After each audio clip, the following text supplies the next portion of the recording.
गुल्मी जिल्ला नेपालको पहाडी क्षेत्रमा पर्ने एउटा सुन्दर जिल्ला हो। गुल्मीको प्राकृतिक सुन्दरता, यहाँको सांस्कृतिक धरोहर र यहाँको स्वादिलो खाना निकै प्रसिद्ध छन्।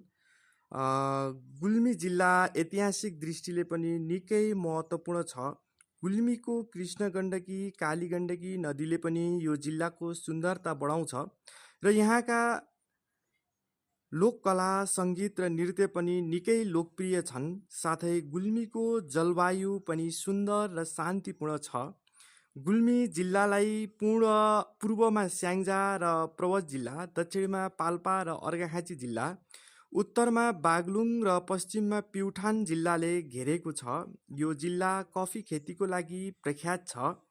गुल्मी जिल्लामा उत्पादित कफी नेपाली तथा अन्तर्राष्ट्रिय बजारमा समेत लोकप्रिय रहेको छ। 1149 वर्ग किलोमिटर अर्थात् 444 वर्गमाइल रहेको गुल्मी जिल्ला संस्कृतमा सैनिक वा पल्टन भएको ठाउँलाई गुल्म भनिने र सामरिक महत्त्व बोकेको हालको गुल्मी क्षेत्रमा पनि लिच्छवी काल र मध्यकाल सैनिक छाउनी रहेकाले यस स्थानलाई गुल्मी भनी नामाकरण गरिएको हो भन्ने भनाइ रहेको छ। विक्रम सम्वत 2068 सालको जनगणना अनुसार करिब 65,000 घरधुरी र 2,80,160 जनसङ्ख्या रहेको छ।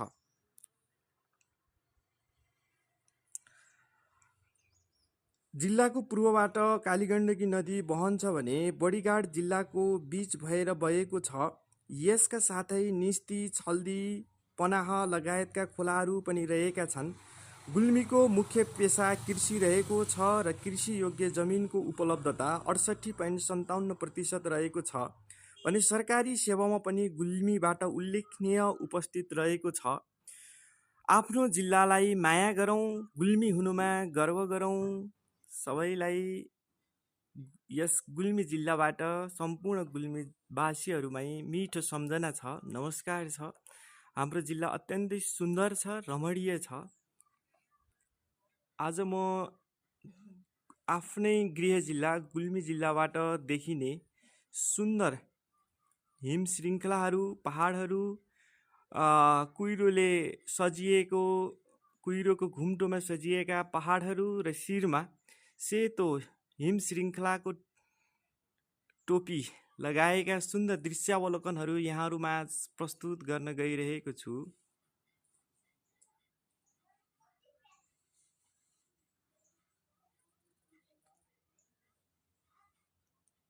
धन्यवाद।